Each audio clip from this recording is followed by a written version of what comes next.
All right, welcome to the new JFK show number 112. We've got a mishmash tonight. We've got a smorgasbord. We're going to have Rachal Oswald, Marina Oswald. We're going to have the debate between Carlos Bringuier, Lee Oswald, and Ed Butler. And we're also going to talk about Joseph Milteer, all in one night. So here we go, fellas. We're going to start off with Lee Oswald, the assassin. Madness and hate erupt anew in Dallas as President Kennedy's accused assassin is shot down himself during a jail transfer.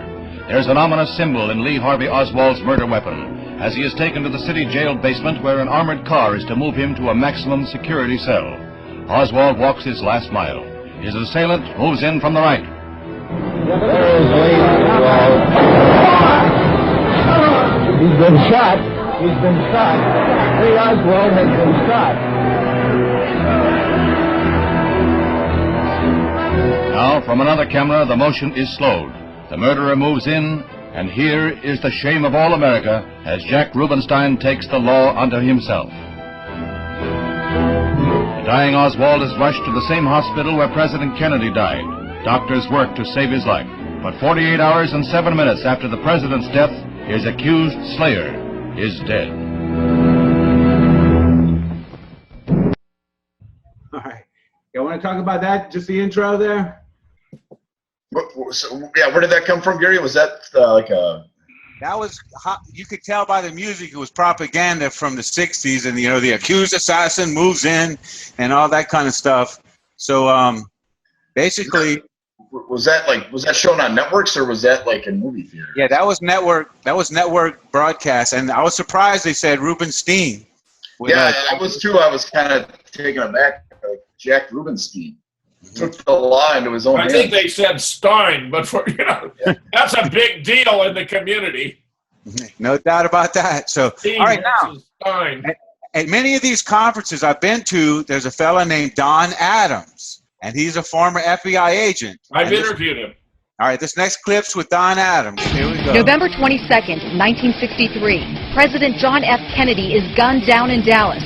Officially, Lee Harvey Oswald fired the fatal shots from the Texas Book Depository. But now, a local man's got history in the crosshairs. Did Lee Harvey Oswald kill President John F. Kennedy? No. Had nothing to do with it. Former FBI agent Don Adams from Summit County says thousands of National Archives prove The Warren Commission was nothing but a bunch of liars. the Korean War veteran entered the FBI September 1962. He was assigned to Thomasville, Georgia, where he began investigating a man named Joseph Adams Milteer. He was reported to be one of the most violent men in the country. A friend of Milteer's, William Somerset, who was also an FBI informant, said Milteer was threatening JFK. And Somerset was telling them that he was really radical and he was saying bad things about what they wanted to do to Kennedy. Agent Adams completed the Milteer investigation, and a week later, shots rang out in Dallas. It appears as though something has happened in the motorcade route. It devastated me. And I thought to myself, what did I do wrong? His boss said, find Milteer. I said goodbye to my partner. He never said a word to me about anything about Milteer, that he knew him or anything. Many years later, Don learned that agents contacted his partner, who told them Milteer was in Georgia, essentially eliminating him as a suspect. And that shocked me when I saw that document, because I knew it was an outright lie. Then, when Adams finally captured Milteer days later, he says his supervisor prohibited him from conducting a proper interrogation. Milteer was released, and Agent Adams transferred. And where did I go but to Dallas, Texas? He remembers seeing the Zapruder film for the very first time. And all of a sudden I saw the president go like this with his hands. And I said, hell, I said, he was shot in the throat. The minute that you have a frontal shot, Oswald can't be the shooter, because this came from a grassy knoll. And Oswald was in Texas School Book Depository. The Warren Commission said 3 shots were fired, but Don counted 11. The agents said to me, Don, be careful what you say and how you say it, because the Warren Commission is here, and they've already ruled that Oswald is the shooter, and there were no shots from the front. The Army veteran wondered how Oswald fired 3 shots in 7.5 seconds from a bolt-action rifle. I'm going to tell you something right now, guys. There's no way in the world Oswald shot that weapon, and boy, I mean, I was really cautioned then. Don eventually retired from the FBI, never thinking twice about Milteer, until 1992, when he saw a picture in this book, which he says positively places Milteer in Dallas the day of the shooting. Joseph Adams Milteer, looking at the presidential car moments before the president was killed. At the National Archives and Records Administration, Don found many reports missing or manipulated, including his file on Milteer from '63. Everything that I had done was gone. Everything was gone. But the most startling discovery was a tape recording captured by Miami intelligence officers November 9th, 1963, just weeks before Dallas. Milteer is talking to the informant, William Somerset. Why, hell, you figure the best way would be to come out still and right. And they're going to really try to kill it. The FBI headquarters and Secret Service both had that tape within days. I should have stopped the president from traveling instantly. But they didn't. And he says he was jubilant. Bragging to Somerset, "You thought I was kidding when I said he would be killed from a window with a high-powered rifle." Despite all of that, Milteer was never even mentioned in the Warren Commission report. And, Well, you know, as you know, Gary, we ascertained the shot was not fired from the grassy knoll that passed through the windshield, but rather from inside the triple underpass, where the weapon even appears to have been stored in that box that Larry so astutely identified. Yeah, that was a lead that we got from Roy Schaefer, and then we went and investigated. It's actually one of the chapters in our book. The shot that hit JFK in the throat, Don Adams said, was fired from the grassy knoll. Mm-hmm. But it wasn't. It was fired from inside the triple underpass. That's right. The angle does not. It cannot. And you saw, Gary, you went under the underpass with us, and you saw. Okay. You saw how everything lines up perfectly, when the cars that are coming down Elm Street, with that gentle S-curve, and at the level of Zapruder, between Zapruder frames 203 or maybe even earlier, when that shot penetrates the windshield and hits JFK right around the tie area. Yeah. But what's so important about what Don Adams is saying is all his work was missing from the National Archives. But they've all been sanitized, so his good stuff isn't there. And Milteer, of course, was in Dealey Plaza at the time, and he did find the photograph in High Treason where you can actually see Milteer. And Milteer was on the fringe and the outside, but notice he's also planning a story, the idea of a rifleman in a tall building. I mean, that's supposed to be the official lone assassin scenario. Right. But yeah, but Milteer had advanced knowledge of the assassination. Yeah, no doubt about it. A lot of people. He even went to Dallas. He even went to Dallas to see. Right. A lot of people knew Jack was going to be whacked. It was practically everyone except the man himself. What about Somerset? Did he risk his life? Whatever became of Somerset? No, Willie. If you watch The Man Who Killed Kennedy, you can see that he's still, at that time, he was still around, and they even show him, walking around and everything, so at least as of 1988, is that when The Man Who Killed Kennedy first came out in 1988, 1989, he was still around, so. Didn't Milteer meet a kind of a... Yes. Milteer had a very strange accident at his house where some kind of propane tank exploded or something like that. Right. You're right. Mm-hmm. Okay, Larry, you just mentioned about a book coming up. Now, that's the first you mentioned it, so we don't want to be referring to a book that we haven't announced, so go ahead and tell us about it. Well, we've been working on the... I think it's too soon. Too soon? Yeah. Oh, okay. All right. Well, I figure we could talk about it, but we'll hold back on that. But I'm sure it's going to be loaded with both barrels. No doubt about that. All right. So hang on one second. Hope I didn't lose my gal here. Sure did. Doggone it. I lost Rachel. Cannot be. I'll let all that out. She might be under here. Nope. All right, well, it would have been one of the rarest of all interviews with Rachel. No one ever talked about Rachel. Well, you got everything down there you had There you go. Over there you go. There it is. Okay. All right, here we go. This is the first show I've ever known about JFK to talk about Rachel Oswald and see her point of view. So let's go ahead and see what she's got to say about being the daughter of the accused assassin of the President of the United States.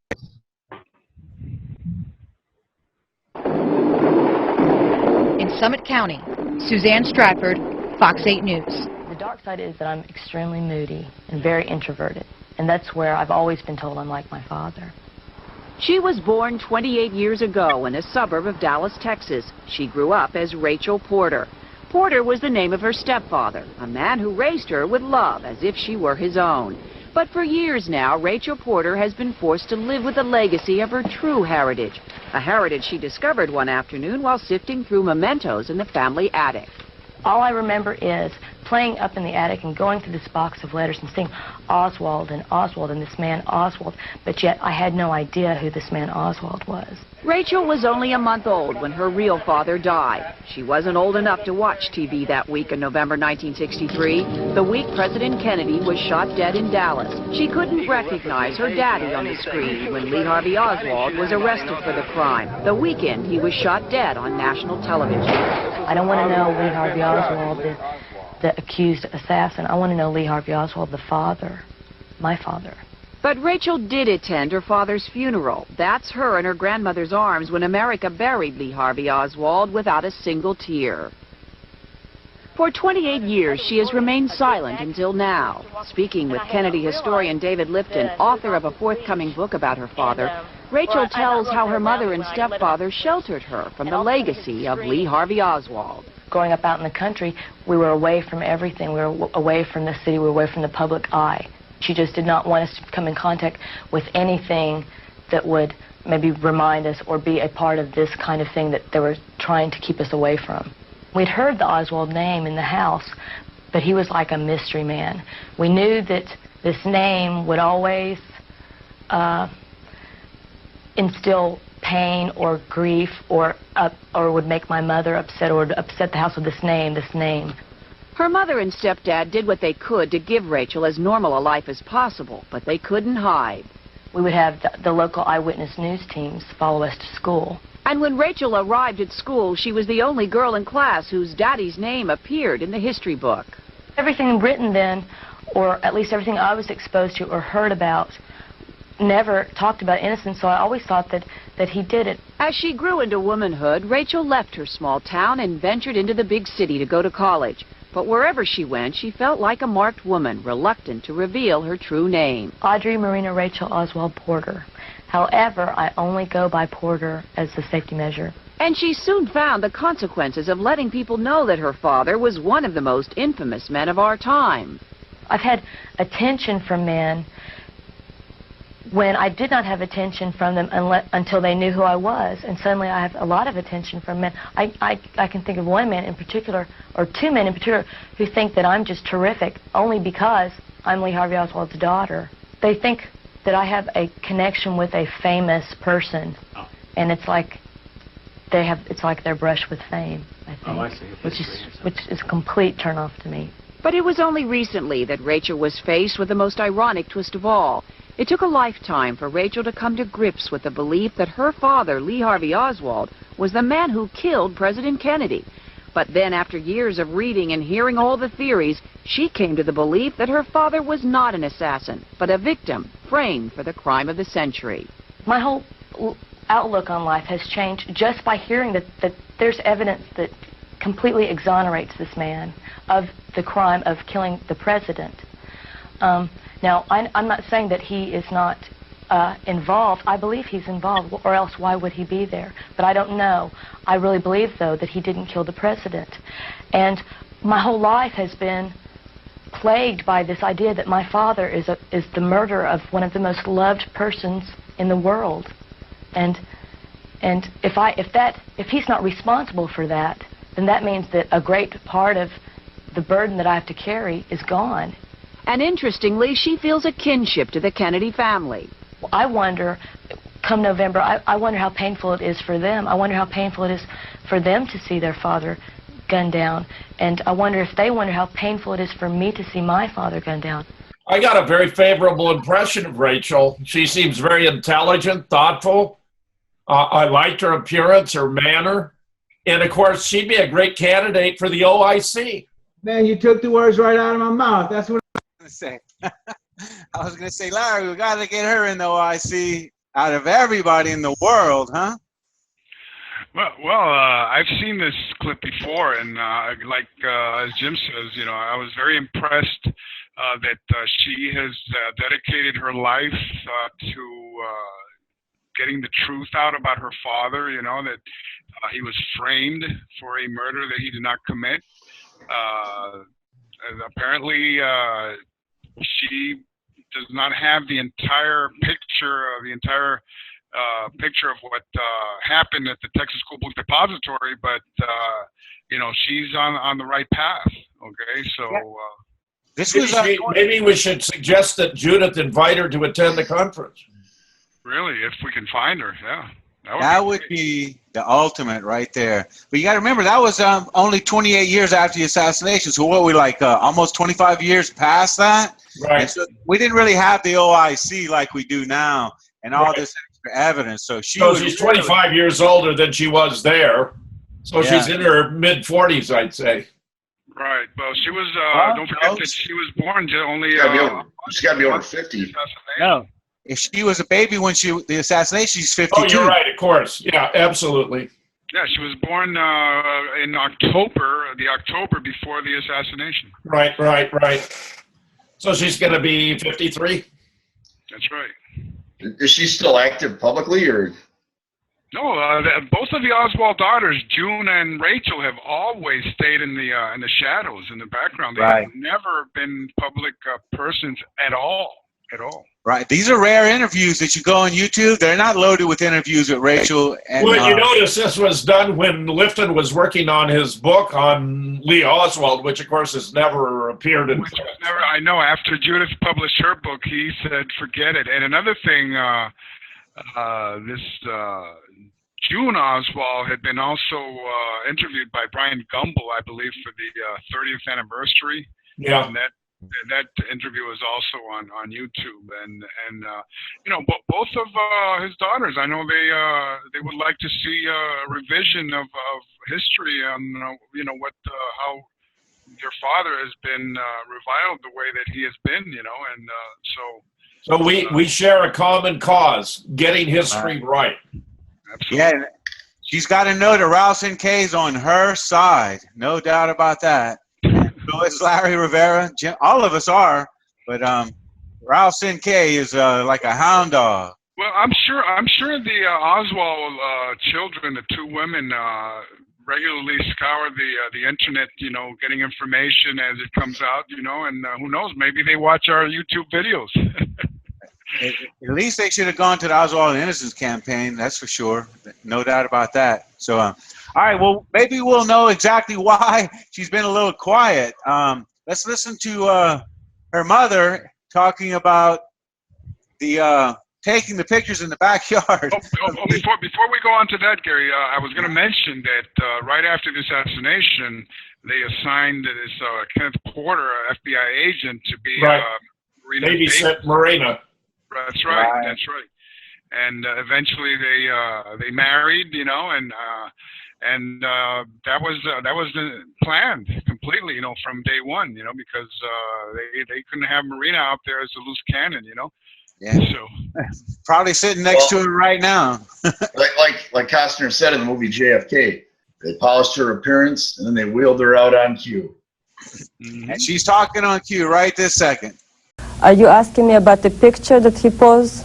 Yes, do you think someone persuaded him? No, I took the pictures myself. I don't know how many, maybe 1, 2, maybe more. Did he ask you to take those pictures? He asked me to take those pictures.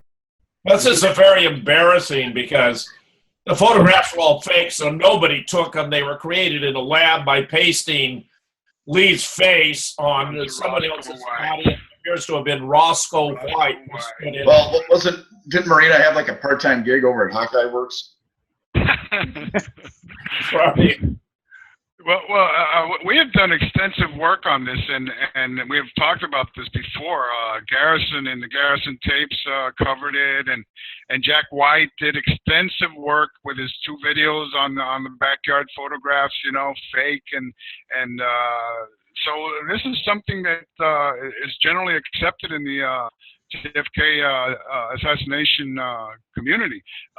Recently, we did some overlays that proved that the head of Oswald in the backyard photos did not match the head of Oswald in the mugshots for the New Orleans Police Department that were taken in August of 1963, and the difference was enormous. Okay, they really screwed that one up. And this was after, you know, all the information that came out on the backyard photos. You know, when we started doing the computer overlays. I think what happened here, Larry, was they let the Dallas police frame Lee, and therefore it was done in a highly amateurish way. If they had the CIA do it, it would have been better. They apparently arranged for the Alec Heidel ID, and I think even faked the documents for the rifle. You know, but I think this other stuff was the amateur hour with the Dallas Police Department.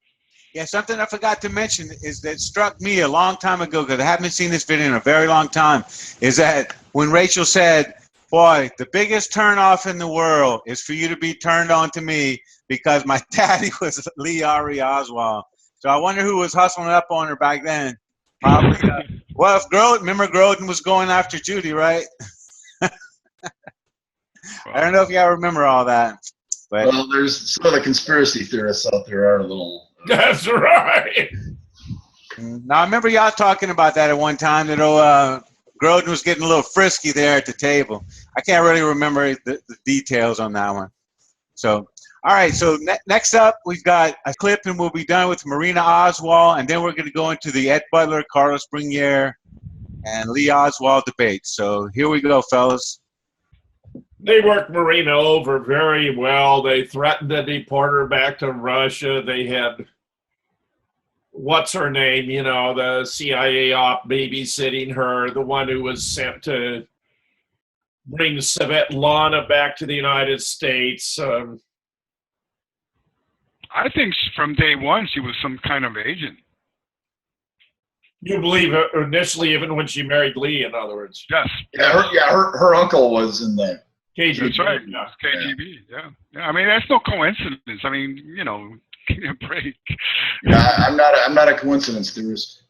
You're not a coincidence theorist? No, I'm not. I'm an all-out conspiracy theorist. So you tune in here, you're going to get conspiracy theory. Yes. We lost Gary. Yeah, Gary must have. Yep. You know, his wireless was kind of wigging out there. I wonder. I know. So we had a little funny business there in the sound with the. Yeah.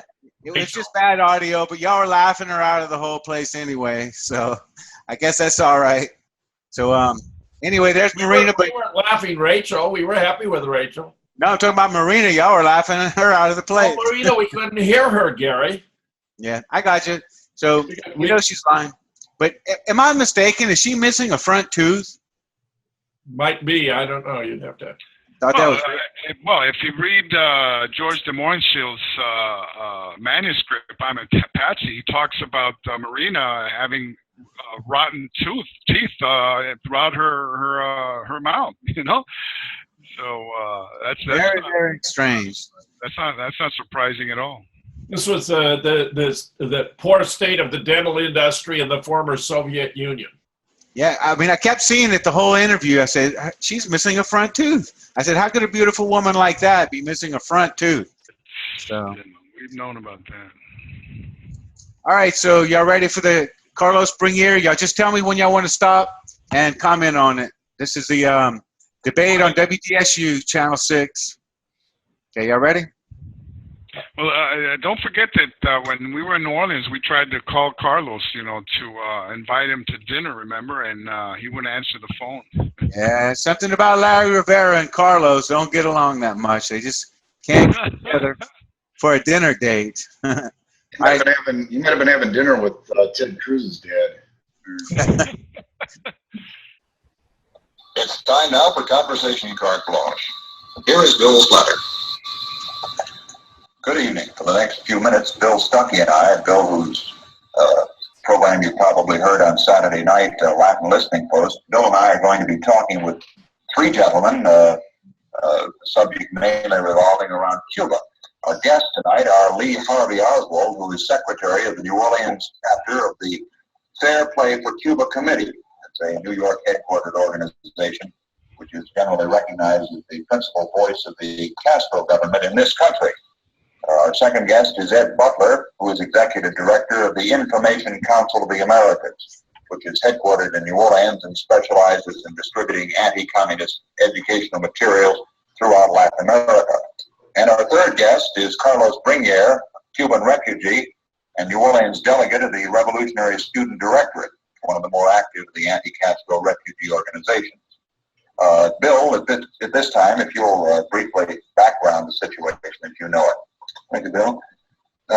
First, for those who don't know too much about the background of the Fair Play for Cuba Committee, for the several years in which it's been in existence, it has operated principally out of the East and out of the West Coast and a few college campuses. Recently, however, attempts have been made to organize a chapter here in New Orleans.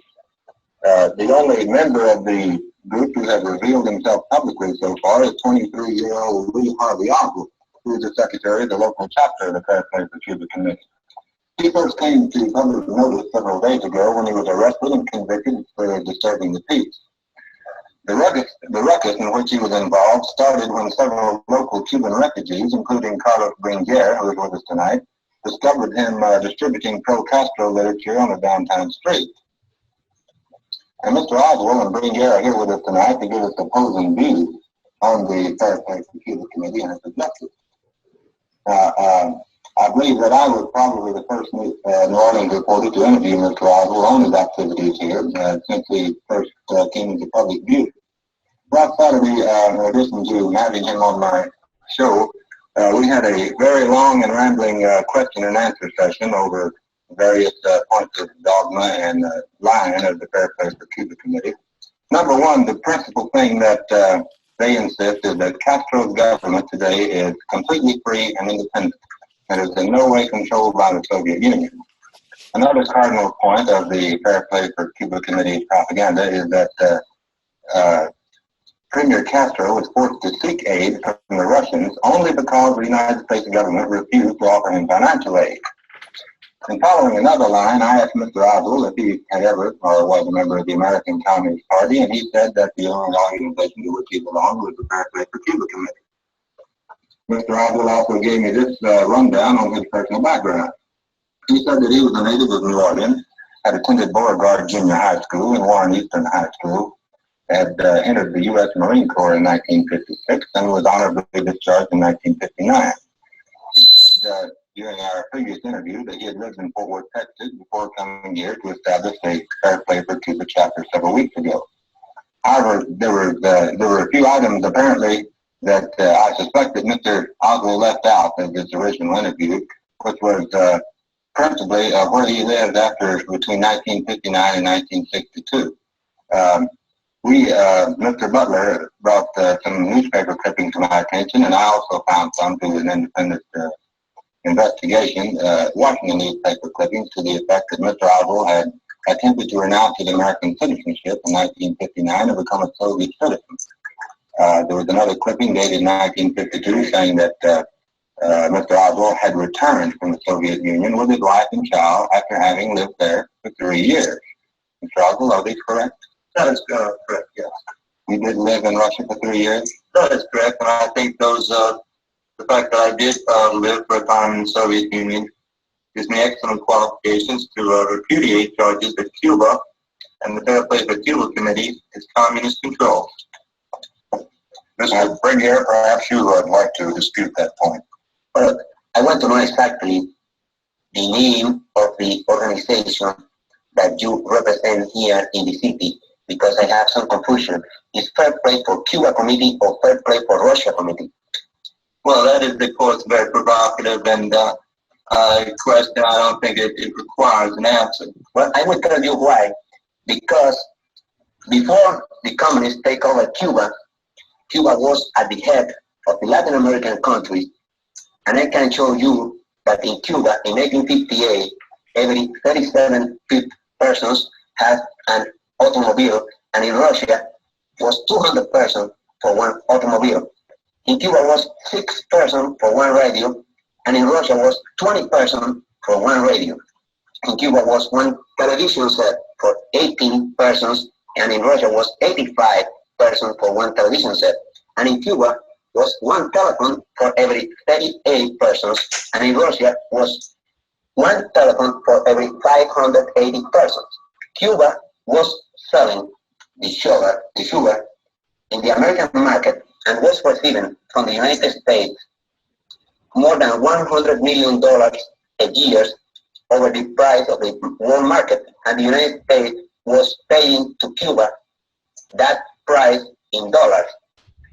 Right now, man, what is he babbling about, Larry? What is he talking about? There's 20 radios, 1 TV. Well, so the Soviet Union didn't have the greatest material standard of living back in the 50s and 60s. Okay, I think that's pretty well established. Well, apparently Carlos is still,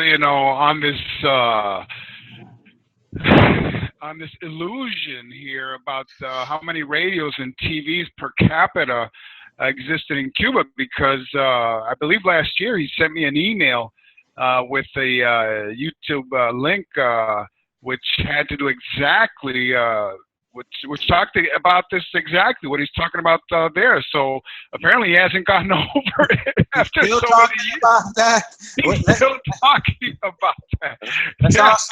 Let's send him a radio. How about? Well, another thing, Gary, I wanted to mention is that it's very, I don't know if it's a coincidence that you're playing this today, because it's exactly the anniversary to the day of that show by Bill Stuckey on August the 17th, 1963. So that's quite the timing that you had there, Very nice coincidence. Mm-hmm. Yeah. Now let's not forget that all the stuff that we take for granted now, like Lee living in Russia for 3 years and having a Russian wife, this was the first time it was ever exposed to the public. And they said they looked up newspaper clippings, so they actually did have investigative reporters back then, it looks like. Well, you also have to mention here, when you listen to this tape here, that Dr. Alton Oshner was behind INCA, the Information Council for the Americas, and he actually was in the studio when these shows were being recorded. And later on, Oshner was the head of the operation with Dr. Mary Sherman Lee. That's right. David Ferry in creating the rapid-acting cancer as a bioweapon, which appears to have been used on Jack Ruby, among others. That's right.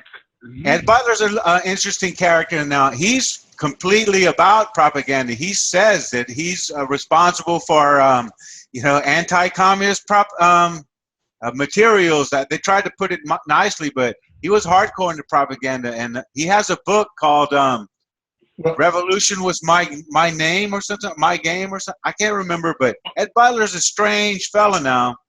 And I can't remember exactly what he had to do with the Tate murders, and he was one of the first people to report on the Charles Manson Tate murders. Skelter, yeah. Right. I also wanted to mention that this Alton Oshner also produced an LP record that had all these recordings, by Lee Oswald. It's a collector's item these days. Yeah. Have you ever seen one? I bet you that'd be hard to get a hold of. Another thing about Carlos Bringuier, on the night of the assassination, the DRE, and his organization immediately put out media information to the media about Lee Oswald. And one of the very first things that they put out was that when Lee went to see these guys over in New Orleans at his shop, where he worked at a clothing establishment that I believe belonged to his brother-in-law or something like that, and they thought at the time that he was either CIA or FBI, and he even told the media that day about that, you know. So then after that, he did this 180-degree turn on that, and then he went with the Castro thing. But the very first information that he put out, and they put out this little newspaper called La Trinchera, which means the trench, you know, like trench warfare. Okay, and so the very first, and I even have the Miami Herald article where he talks about this. So you know, Carlos Bringuier is you know, the actor. Yeah, like I said, let's all get him a radio or something. All right, so we've got about 3 minutes left in the first part of the interview. We'll cruise on. Do it. I'm selling the sugar to Russia. Russia is paying to Cuba 80% in junks, in machinery from Russia, and 20% in dollar. I think that Cuba right now is a colony of Russia, and the people of Cuba who is leaving Cuba every day, who is escaping from Cuba every day, they disagree with you that you are representing the people of Cuba. Maybe you will represent the colony of Russia here in this moment, but not the people of Cuba. You cannot take that responsibility.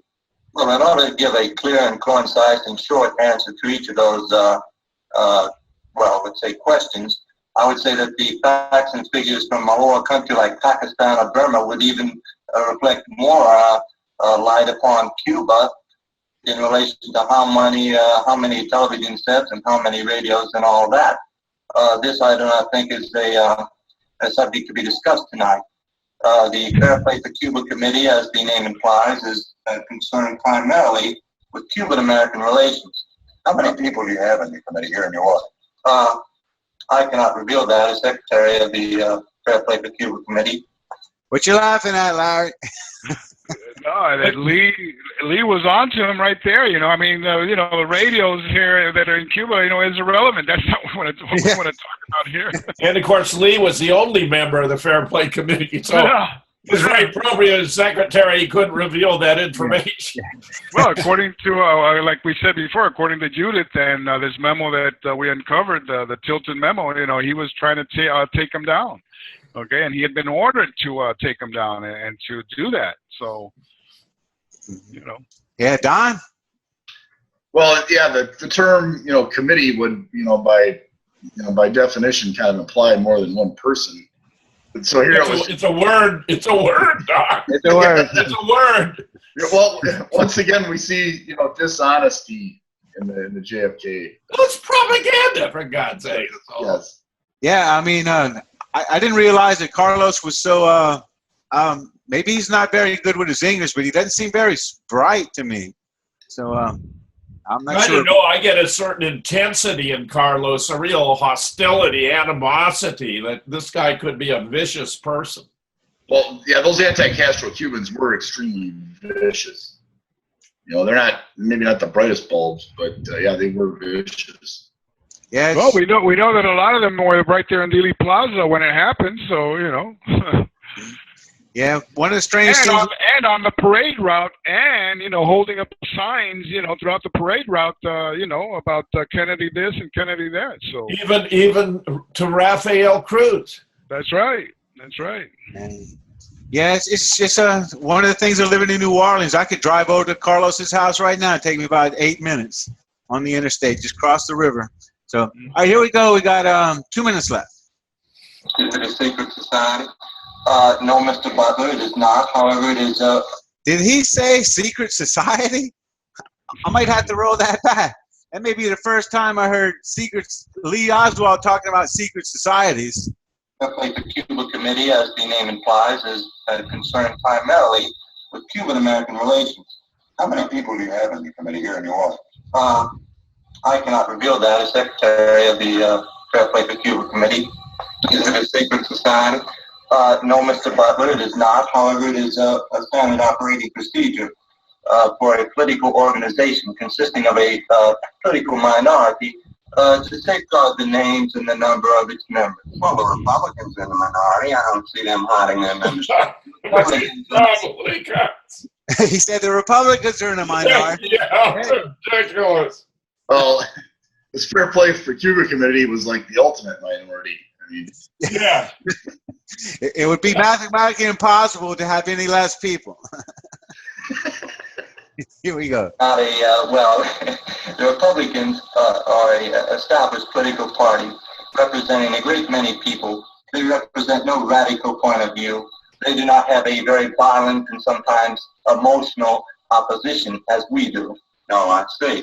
Well, would you say then that the Fair Play for Cuba Committee is not a communist-run organization?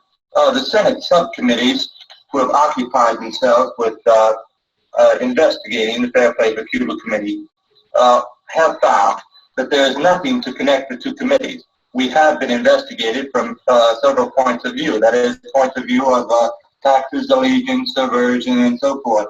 The findings have been, as I say, absolutely zero. Well, I have the Senate hearings before me, and I think what I have in front of me refutes precisely every statement that you just made.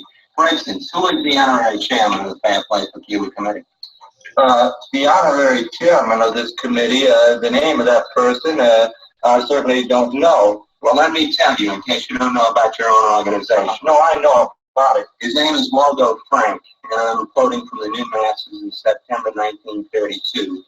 The title of his article is How I Came to Communism, a symposium by Waldo Frank, Where I Stand and How I Got There. Now let me ask you a second question. Well, Ed Butler getting hardcore on him. Now, Ed Butler's sharp now. He ran one of the radio stations right down the street for a long, long time. So. But, you know, I just... Go ahead. Oh, yes, I was going to say, Gary, you know, just listening to this interview, you know, the Warren Commission tried to portray Lee as a lone nut, you know, not very smart. He's obviously very well spoken. And very well informed. Yeah, exactly. Now, he's talking about Senate subcommittees on the public airwaves. You think a guy that was, you know, all he could do in life was work at Bradley Coffee Company? 23 years old, Don. Talking about Marxism. Yeah, obviously this guy, I mean, he was obviously an intelligence operative. Obviously. Yeah, but so was Ed Butler. He was working the other side of the fence. He was one of the 97% working for the other side. Okay, the Fair Play for Cuba Committee, the National Secretary. Well, we have a national director who is Mr. V.T. Lee, who has recently returned from Cuba. And because of the fact that the United States government has imposed restrictions on travel to Cuba, he is now under indictment for his traveling to Cuba. This, however, it's very convenient for rightist organizations to drag out this or that literature purporting to show a fact which has not been established in law. I've said that the Fair Play for Cuba Committee has definitely been investigated. That is very true. I've also said that the total result of that investigation was zero. That is, the Fair Play for Cuba Committee is not now on the Attorney General's subversive list. Any other material you may have is superfluous. Mr. Oswald. All right. So the Oswald committee is not on the subversive list. What did he say? The Secretary of State or something? They were investigated by a Senate subcommittee. Okay. He's even... All right, so we've got one more. It's about 10 minutes long, and that'll probably make up for the interruptions and all that. If y'all want to just go through it, or we can stop and talk a little bit about it. Go through it. I believe it was mentioned that you at one time asked to renounce your American citizenship and become a citizen of the Soviet Union. Is that correct? Well, I don't think that has a particular import to this discussion. We're discussing the Cuban-American relations. Well, I think it has a bearing to this extent, Mr. Oswald. You say apparently that Cuba is not dominated by Russia, and yet you apparently, by your own past actions, have shown that you have an affinity for Russia and perhaps communism, although I don't know that you admit that you either are a communist or have been. Could you straighten out that point? Are you or have you been a communist? Well, I had answered that prior to this program on another radio program. Are you a Marxist? Yes, I am a Marxist. What's the difference? Well, the difference is primarily the difference between a country like Ghana, Guyana, Yugoslavia, China, or Russia. Very, very great differences. Differences which we appreciate by giving aid, let's say, to Yugoslavia in the sum of $100 million or so per year. What's the difference?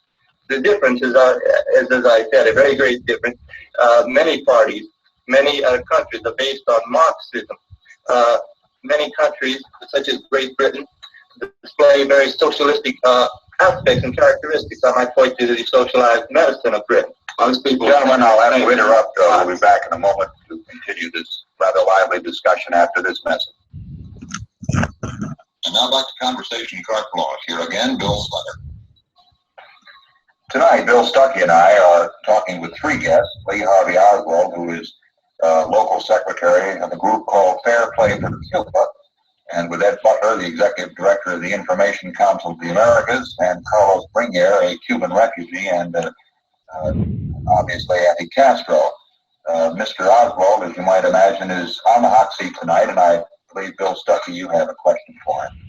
Mr. Oswald, I believe you said in reply to a question from Mr. Butler that any questions about your background were extraneous to the discussion tonight. I disagree because of the fact that you refuse to reveal any of the other members of your organization. You are the face of the Fair Play for Cuba Committee and the one.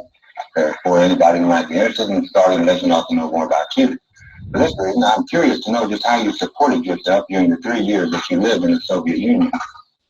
Did you have a government subsidy? Well, I will answer that question directly then, since this is the time I was talking about when Lee was a little bit caught off guard a little bit, kind of going a lot. You will not rest until you get your answer. I worked in Russia. I was under the protection of that is, I was not under the protection of the American government. That is, I was at all times considered an American citizen. I did not lose my American citizenship. Did you say you wanted to at one point, though, or what happened? Well, it's a long, drawn-out situation in which permission to live in the Soviet Union granted to a foreign resident is very rarely given.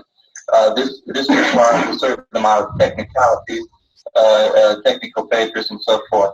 At no time, as I say, did I renounce my citizenship or attempt to renounce my citizenship, and at no time was I out of contact with the American embassy.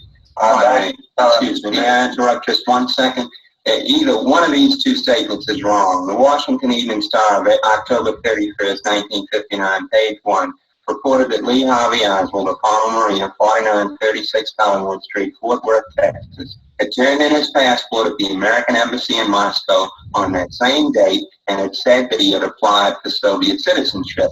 And it seems to me that you renounced your American citizenship if you turned in your passport. Well, the very obvious answer to that is that I'm back in the United States. A person who renounces citizenship becomes legally disqualified for returning to the United States. Right, and Soviet authorities, this is from the Washington Post and Times Herald of November 16, 1959, Soviet authorities had refused to grant it, although they had informed him that he could live in Russia as a resident alien. What did you do during the 2 weeks from October 31st to November 16, 1959? As I've already stated, of course, this is a whole conversation, and we don't have too much time left, is getting away from the Cuban-American problem. I'm quite willing to discuss myself for the remainder of this program. As I've stated, it's very difficult for a resident, for a foreigner to get permission to reside in the Soviet Union. During those 2 weeks and during the date that you mentioned, I was, of course, with the knowledge of the American Embassy, getting this permission. Were you ever in a building at 11 Kuznetskaya Street in Moscow?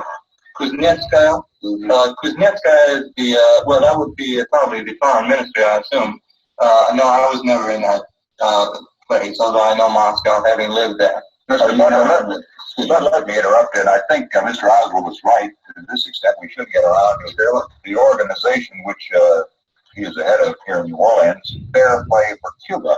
Fair Play for Cuba Committee. As a practical matter, Mr. Oswald, knowing, as I'm sure you do, the sentiment in America against Cuba, we of course severed diplomatic relations some time ago. I would say Castro is about as unpopular as anybody in the world in this country. As a practical matter, what do you hope to gain through your work? How do you hope to bring about what you call fair play for Cuba, knowing the sentiment? The principles of the fair play for Cuba consist of restoration of diplomatic trade and tourist relations with Cuba. That is one of our main points. We are for that. I disagree that this situation regarding American-Cuban relations is very unpopular. We are in a minority, surely. We are, however, not particularly interested in what Cuban exiles or rightist members of rightist organizations have to say. We are primarily interested in the attitude of the United States government toward Cuba. And in that way, we are striving to get the United States to adopt measures which would be more friendly toward the Cuban people and the new Cuban regime in that country. We are not at all communist controlled, regardless of the fact that I have the experience of living in Russia, regardless of the fact that we have been investigated, regardless of any of those facts. The Fair Play for Cuba Committee is an independent organization, not affiliated with any other organization. Our aims and our ideals are very clear and in the best keeping with American traditions of democracy. Do you agree with Fidel Castro when in his last speech of July 26th of this year, he qualified President John F. Kennedy of the United States as a ruffian and a thief? Do you agree with Mr. Castro? I would not agree with that particular wording. However, I and the Fair Play for Cuba Committee does think that the United States government, through certain agencies, namely the State Department and the CIA, has made monumental mistakes in its relations with Cuba. Mistakes which are pushing Cuba into the sphere of activity of, let's say, a very dogmatic communist country as China is. Mr. Oswald, would you agree that when Castro first took power, would you agree that the United States was very friendly with Castro, that the people of this country had nothing but admiration for him, that they were very glad to see Batista thrown out? I would say that the activities of the United States government in regard to Batista were a manifestation of not so much support for Fidel Castro, but rather a withdrawal of support from Batista. In other words, we stopped armaments to Batista. What we should have done was to take those armaments and drop them into the Sierra Maestre, where Fidel Castro could have used them. As for public sentiment at that time, I think even at that time, even before the revolution, there were rumblings of official comment and so forth from government officials against Fidel Castro. You've never been to Cuba, of course, but why are the people in Cuba starving today? Well, in any country emerging from a semi-colonial state and embarking upon reforms which require a diversification of agriculture, you're going to have shortages. After all, 80% of imports into the United States from Cuba were two products, tobacco and sugar.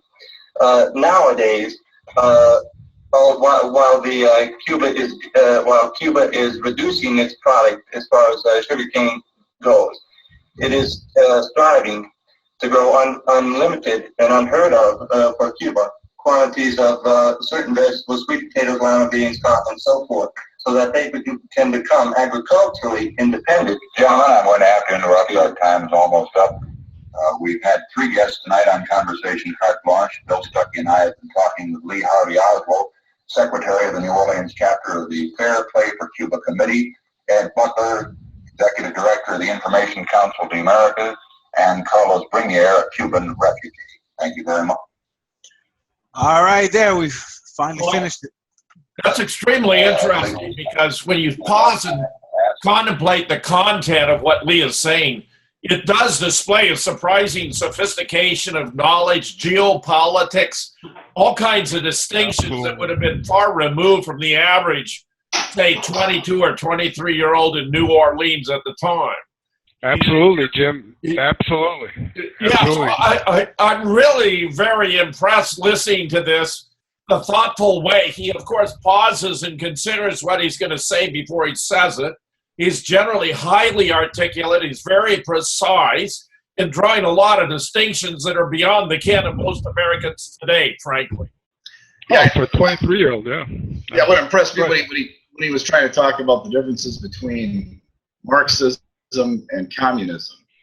It's like, what is the difference? That was one of my favorite scenes in the movie JFK when they had that when Costner they were breaking down that debate that we just listened to, and there was the fight outside on the sidewalk when Oswald was handing out the pamphlets. Yeah, on Canal Street. Yeah. Now, if you read, for those who have read Judith Barry Baker's book, you will find that Judith had learned from Lee that he had been trained, and he had one of his assignments had been to memorize each and every city, town, mountain, river in Cuba. Okay, so when he's talking about the Sierra Maestra, which many people know, that is the area, the mountainous area in southeastern Cuba, where Fidel Castro and Che Guevara started their revolution and exported it to the other cities where that revolution went from the eastern part of Cuba west toward Havana. Okay, and so this is a sort of confirmation of what Judith writes in her book. Okay, so that he knew a lot about Cuba because that had been one of his assignments, to learn, to memorize the Cuban map. Absolutely. I think his mastery of the details, making very precise observations, is his greatest strength here. I mean, and he's very well balanced. He's very calm. He's responsive to questions. I never felt he quite got the distinction between Marxism and communism out, honestly, when I listened to it. Yeah, well, he was at least trying to. He was like, hey, there is a difference. And then, yeah, he kind of got lost in the shuffle there a bit. But yeah, you could define, Marxism in terms of dialectical materialism and the economic determinants of history. Communism tends to be more associated with totalitarianism as a political arrangement. Well, in the final equation, though, just to set the record straight, okay, Karl Marx was a Jew, and communism is a Jewish economic system. Well, I hate to disagree with you that I don't think that the Jewish origins of this has anything to do with it in particular, and that Marxism actually it's a theory about the evolution of the laws of history being primarily determined by economic considerations over any other.